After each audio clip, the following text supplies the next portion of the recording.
అన్నదాత అన్నదాత మీ అన్నదాత చెమటోడ్చి ఆహారాన్నందించే రైతన్నా అనునిత్యం నీ కండదండగా నిలిచే నేస్తం ఎవరన్నా అన్నదాత అన్నదాత మీ అన్నదాత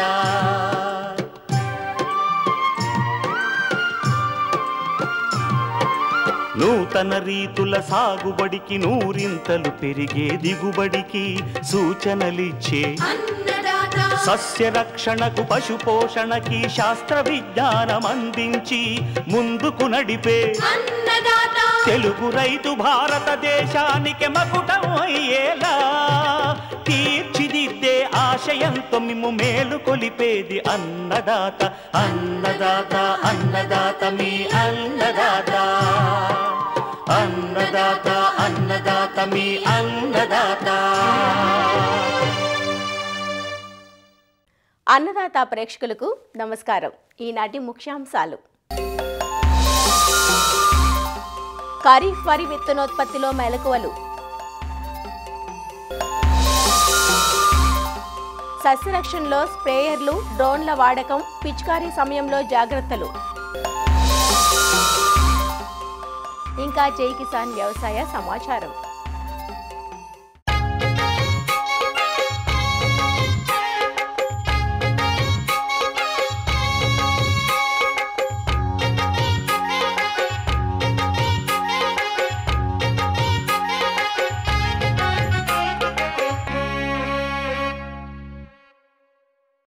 పెరుగుతున్న జనాభాకు సరిపడ ఆహార పదార్థాల ఉత్పాదకత సాధించాలంటే ముందుగా దృష్టి పెట్టాల్సింది విత్తన నాణ్యతపైనే.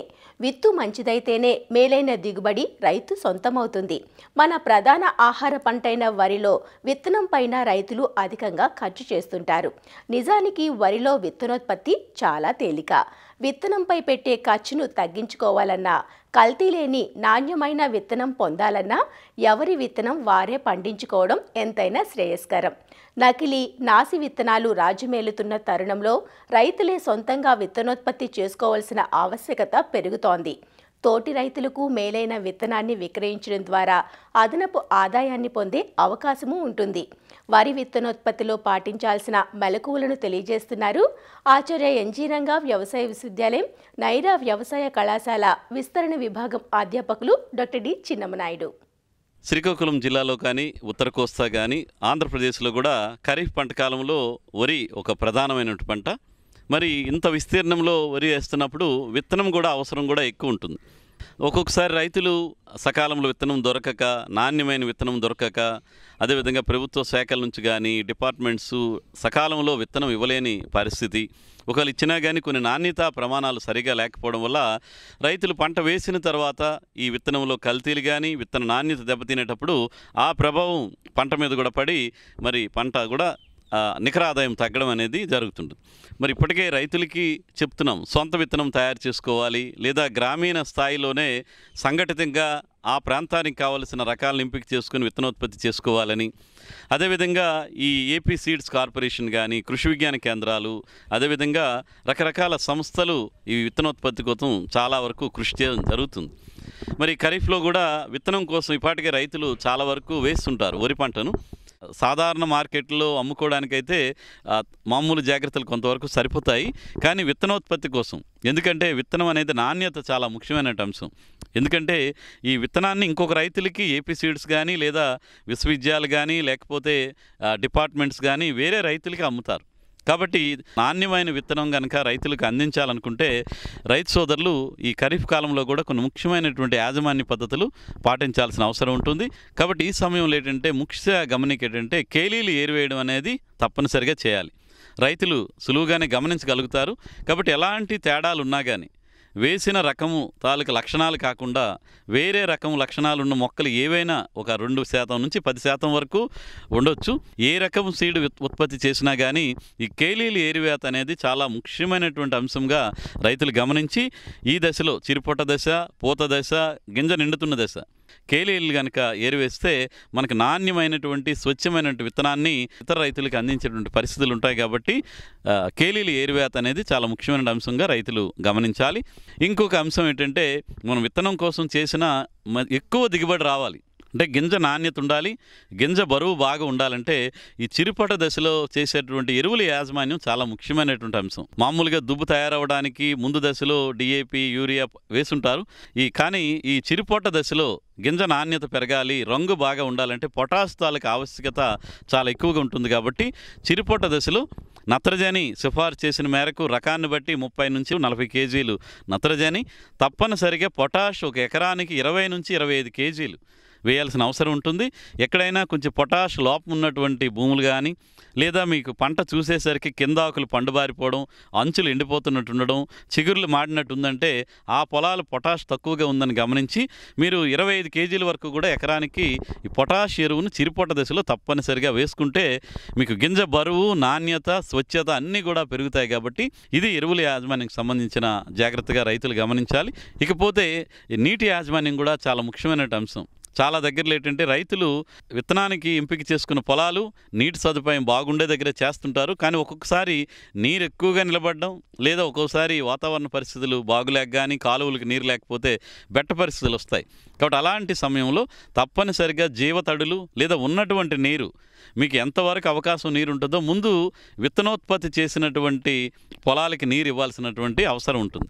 అంటే ఎట్టి పరిస్థితుల్లో కూడా వెన్ను బయటికి వచ్చిన దగ్గర నుంచి నిండే వరకు ఎట్టి పరిస్థితుల్లో కూడా నీటి ఎద్దడికి గురి కాకుండా చూసుకోవాలి. అలాంటప్పుడే మనం గింజ బరువు కానీ కంకి నిండేటప్పుడు, వెన్ను నిండేటప్పుడు మంచి నాణ్యమైనటువంటి గింజలు తీసుకోవడానికి అవకాశం ఉంటుంది. కాబట్టి రైతు సోదరులు మరీ ఎక్కువ నీరు నిలబెట్టక్కర్లేదు.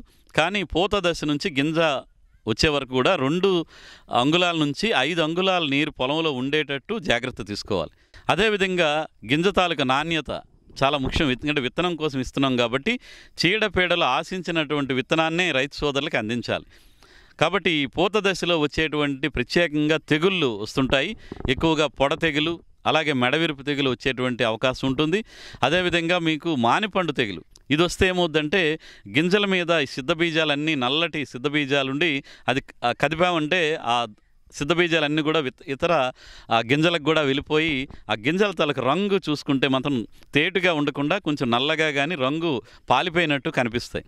కాబట్టి ఈ మానిపండు తెగులు వచ్చేటువంటి అవకాశం ఖరీఫ్లో చేసినటువంటి విత్తనోత్పత్తిలో సర్వసాధారణంగా వస్తుంటుంది. మీరు వచ్చినా రాకపోయినా కానీ ముందు జాగ్రత్తగా ఈ మానిపండు తెగులు కానీ లేదా మెడవిరుపు తెగులు ఇలాంటివన్నీ రాకుండానే మనం ట్రైసైక్లోజోల్ 0.6 గ్రాములు, అదేవిధంగా ప్రాపికొనజోల్ 1 మిల్లీలీటర్ 1 లీటర్ నీటికి చెప్పున కలుపుకొని 200 లీటర్ల నీటికి వెన్నులు 25 నుంచి 30% బయటకు వస్తున్న సమయంలో కనుక మీరు ఒకవైపు అగ్గి తెగులుకి ఇంకొక వైపు మానిపండు తెగులుకి కూడా మీరు కలిపి ముందు జాగ్రత్తగా పిచికారీ చేయాలి. వచ్చిన తర్వాత పిచికారీ చేస్తే అప్పటికే కొంత గింజలు నాణ్యత లోపం కానీ లేకపోతే దెబ్బతినేటువంటి అవకాశం ఉంటుంది. కాబట్టి ముందు జాగ్రత్తగానే మీరు కనుక మానిపండు తెగులుకి, మెడవిరుపు తెగులుకి కనుక సరైనటువంటి జాగ్రత్తలు తీసుకుంటే మనం నాణ్యమైనటువంటి విత్తనాన్ని రైతులకు అందించేటువంటి అవకాశం ఉంటుంది. ఇకపోతే కోత సమయంలో జాగ్రత్తలో తీసుకున్నప్పుడు కోసేటప్పుడు ఏంటంటే ఇతర రకాల పొలాలు ఏమైనా పక్కన ఉంటే గట్టు నుంచి ఒక 2 మీటర్ల వరకు కూడా కోసేటప్పుడు అది విడిగా కోసేయాలి. దాని విత్తనం కోసం పంపించకూడదు. కాబట్టి దీన్నే మనం ఐసోలేషన్ అంటాం. ఎందుకంటే ప్రస్తుత పరిస్థితిలో రైతులు ఐసోలేషన్ డిస్టెన్స్ అంటే అంత మెయింటైన్ చేయలేకపోతున్నారు.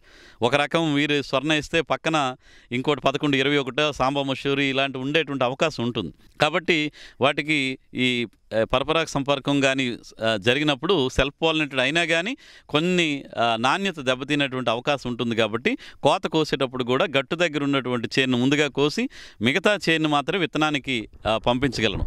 ఇలాంటి జాగ్రత్తలు మనకి చిరిపొట్ట దశ నుంచి గింజ నిండే వరకు కూడా రైతులు కనుక సరైనటువంటి సంరక్షణ, సస్యరక్షణ చేయగలిగితే నాణ్యమైనటువంటి విత్తనం రైతులకు అందించడమే కాకుండా మీరు కూడా ఎక్కువ ఉత్పత్తి చేసి ఎక్కువ నికరాదాయం విత్తనోత్పత్తి ద్వారా తీసుకోవడానికి అవకాశం ఉంటుంది. మరి రైతు సోదరులు ఇప్పుడు క్షేత్రస్థాయిలో ఎవరైతే విత్తనోత్పత్తి చేస్తున్నారో ఆ రైతులు ఇప్పుడు మనం చెప్పుకున్నటువంటి మెలకువలు, యాజమాన్య పద్ధతులు పాటించాల్సిందిగా కోరుతున్నాను.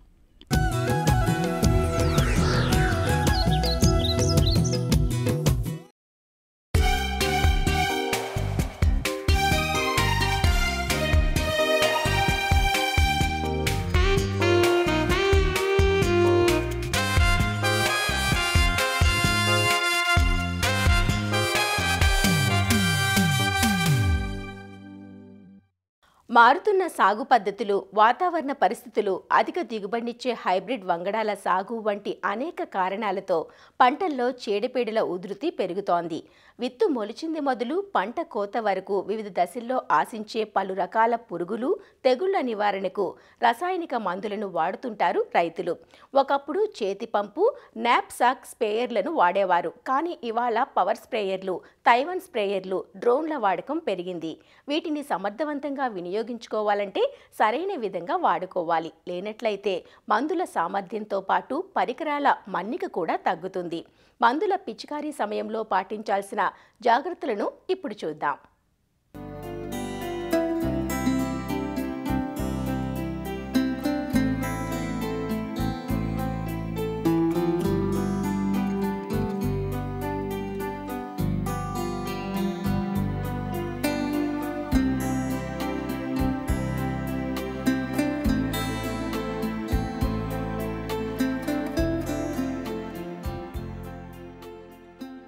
పంటల సాగులో ప్రస్తుత కాలంలో చీడపీడల బెడద ఎక్కువగా ఉంది. అంతకంతకు పెరుగుతున్న చీడపీడల నియంత్రణకు చీటికి మాటికి రైతులు రసాయన మందులను పిచికారీ చేయటం చూస్తున్నాం.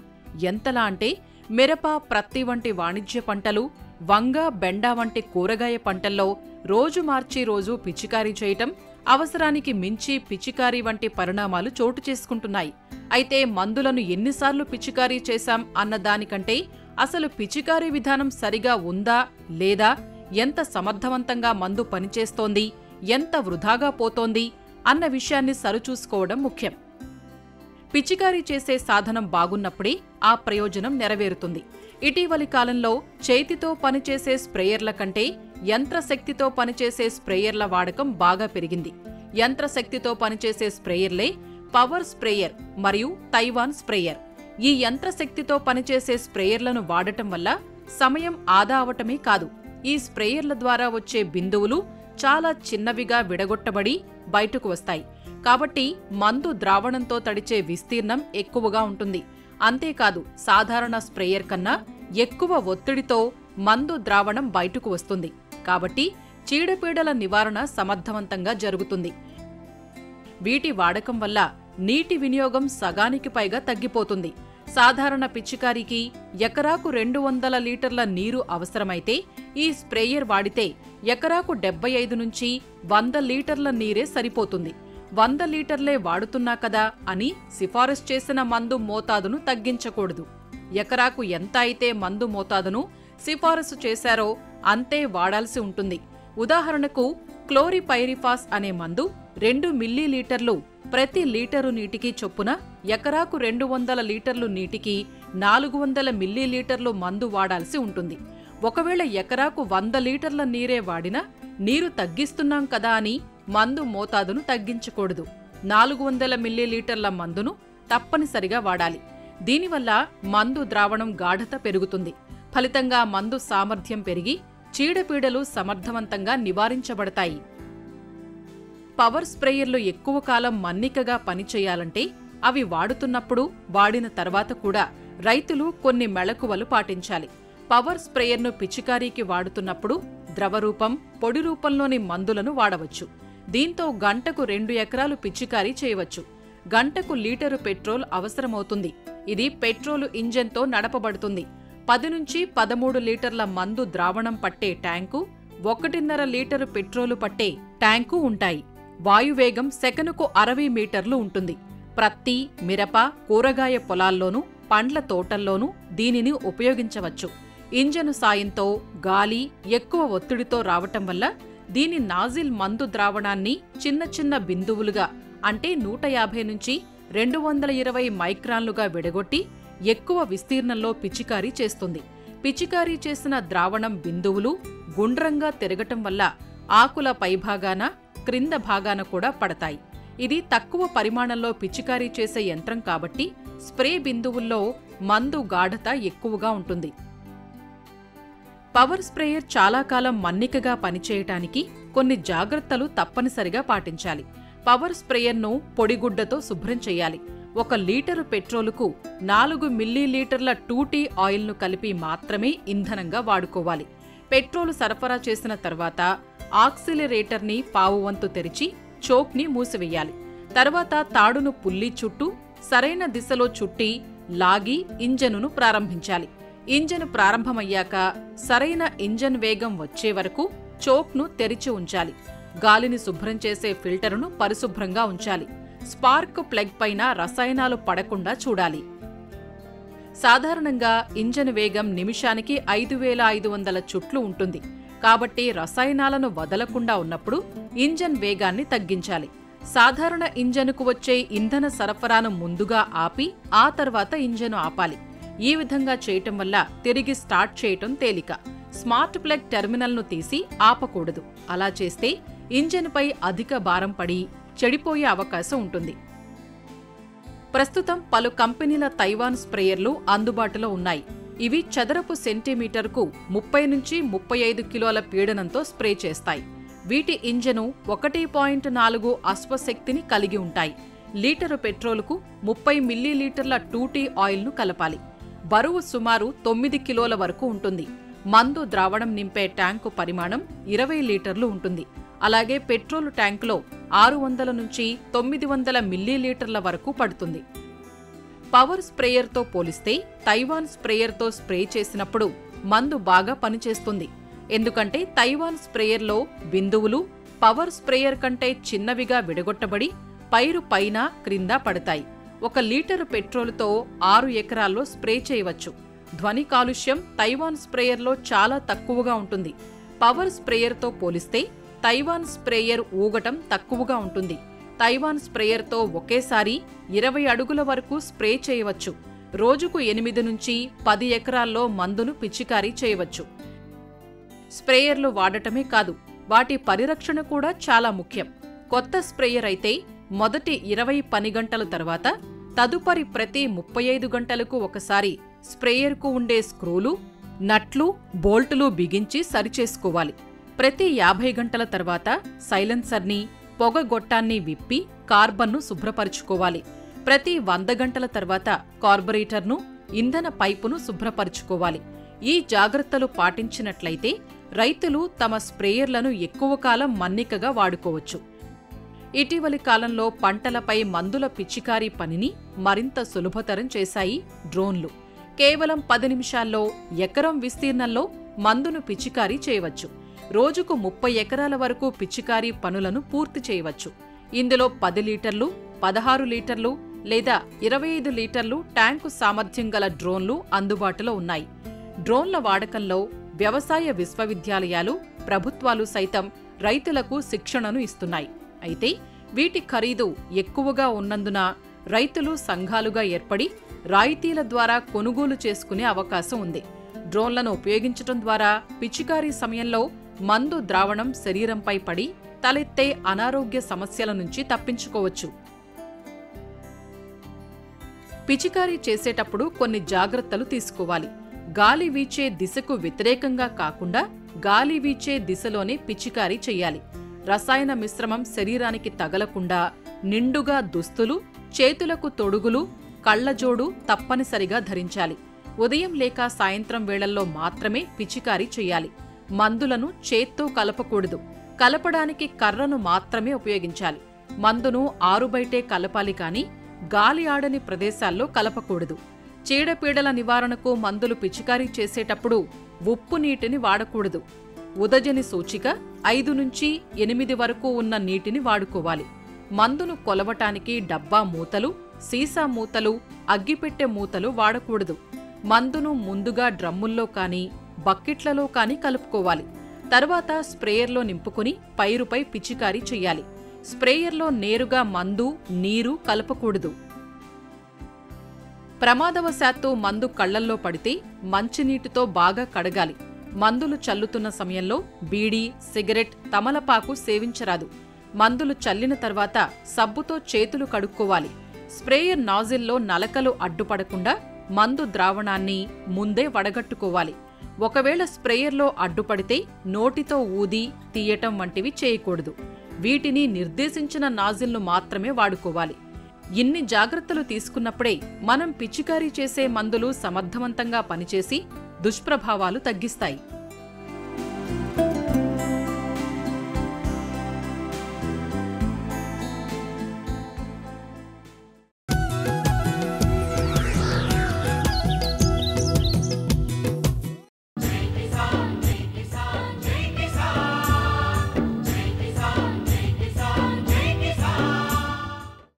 వ్యవసాయ సమాచారం ఇప్పుడు జై కిసాన్లో చూద్దాం. ధరల పతనంతో నష్టపోతున్న ఉల్లి రైతులను ఆదుకునేందుకు ఆంధ్రప్రదేశ్ మార్కెటింగ్ శాఖ కసరత్తు చేస్తోంది. క్వింటా ఉల్లిని 1200 రూపాయల ధరకు కొనుగోలు చేస్తోంది. కర్నూలు జిల్లాలో రైతుల నుంచి ఉల్లిపాయలను సేకరించి రాష్ట్రంలోని 75 చోట్ల రైతు బజార్లలో విక్రయిస్తున్నారు. కొన్ని చోట్ల మొబైల్ రైతు బజార్ల ద్వారా ఉల్లిని వినియోగదారులకు అందిస్తున్నారు. బహిరంగ మార్కెట్లో ధరలు పుంజుకుని రైతులకు మెరుగైన ధరలు వచ్చే వరకు సేకరణ కొనసాగుతుందని రైతు బజార్ విభాగం అధికారులు చెబుతున్నారు. మహారాష్ట్ర నుంచి ఉల్లిపాయలు ఆంధ్రప్రదేశ్కు దిగుమతి అవుతున్నందున మహారాష్ట్ర రకం ఉల్లిపాయలతో పోటీ పడేందుకు మన రైతులు నాణ్యతపై దృష్టి సారించాలని, సరైన గ్రేడింగ్ చేసి మార్కెట్ యార్డులకు తీసుకురావాలని సూచిస్తున్నారు. మనకి కర్నూలులో ఏదైతే ఉల్లిపాయలు ఈ సీజన్లో హార్వెస్టింగ్ స్టార్ట్ అయిందో, అయితే అకాల వర్షాల కారణంగా ఈ రైన్స్ వల్ల రైతులు ఎర్లీగా హార్వెస్టింగ్ చేయడం జరిగింది. కర్నూలు మార్కెట్ యార్డ్లోకి తీసుకొని వచ్చినప్పుడు ముఖ్యమంత్రి గారు వాటికి ధర 1200 రూపాయలు పర్ క్వింటాల్ కల్పించడం జరిగింది.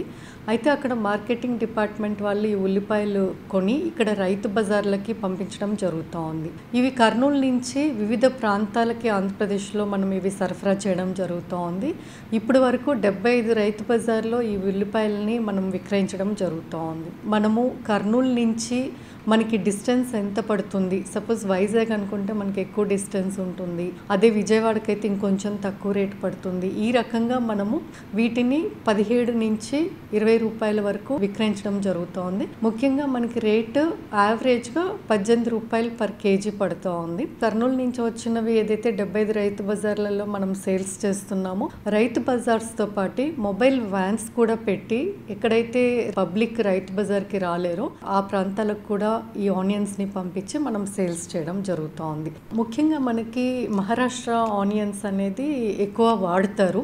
కాకపోతే మనకిప్పుడు మన రాష్ట్రంలో పండే ఆనియన్స్ మనకి ఇప్పుడు హార్వెస్టింగ్ అయ్యి వచ్చాయి కాబట్టి మన రైతుల్ని దృష్టిలో పెట్టుకొని చాలామంది ఎర్ర ఉల్లి కూడా వాడతారు. ఇప్పుడు మహారాష్ట్ర ఆనియన్ ఏమవుతుందంటే కొంచెం స్వీట్నెస్ వస్తుంది. అదే మన ఆంధ్రాలో ఆనియన్ ఏదైతే రెడ్ ఆనియన్ ఉంటుందో ఇది మనకి కొంచెం ఘాటుగా ఉంటుంది కాబట్టి కన్జ్యూమర్స్ ఇది కూడా ప్రిఫర్ చేస్తారు. సో రెండింటిని బ్యాలెన్స్ చేసుకుంటూ మనము చేయడం జరుగుతూ ఉంది. అదేవిధంగా ఏవైతే మనకి ఇప్పుడు రైతులు తీసుకొస్తున్నారో మార్కెట్ యార్డ్కి వారికి వెసులుబాటుగా అక్కడ మార్కెట్ యార్డ్లో ప్లాట్ఫామ్స్ కూడా ప్రొవైడ్ చేయడం జరుగుతూ ఉంది. వాళ్ళు అక్కడ ఆరపెట్టుకొని కూడా మనకి పంపిస్తే ఇక్కడ కన్జ్యూమర్స్కి కూడా అవి తీసుకోవడానికి బాగుంటుంది, వారికి కూడా గిట్టుబాటు ధర వస్తుంది కాబట్టి వారు ఆ చర్యలు కూడా తీసుకోవాలని కోరుకుంటున్నారు. ఈ 1200 రూపాయలు పర్ క్వింటాల్ అనేది ఎప్పటి వరకు అయితే రైతుకి బయట గిట్టుబాటు ధర వస్తుందో అప్పటి వరకు మనకి 1200 రూపాయలు పర్ క్వింటాల్ కొనాలనేది ముఖ్యమంత్రి గారి ఆదేశాలు కాబట్టి రైతుకి ఆ ధర వచ్చేంత వరకు కూడా మనం కొనడం జరుగుతుంది. మరిన్ని విభిన్న అంశాలతో రేపటి అన్నదాతలో మళ్ళీ కలుసుకుందాం. నమస్కారం. అన్నదాతలు తమ సందేహాలు, సమస్యలను 1800-425-4085 టోల్ ఫ్రీ నంబర్లో ఉదయం 10 నుంచి 11 గంటల మధ్య పని దినాలలో సంప్రదించగలరు. ఈ కార్యక్రమాన్ని యూట్యూబ్లో www.youtube.com/annadaata ETV లింక్ ద్వారా వీక్షించవచ్చు.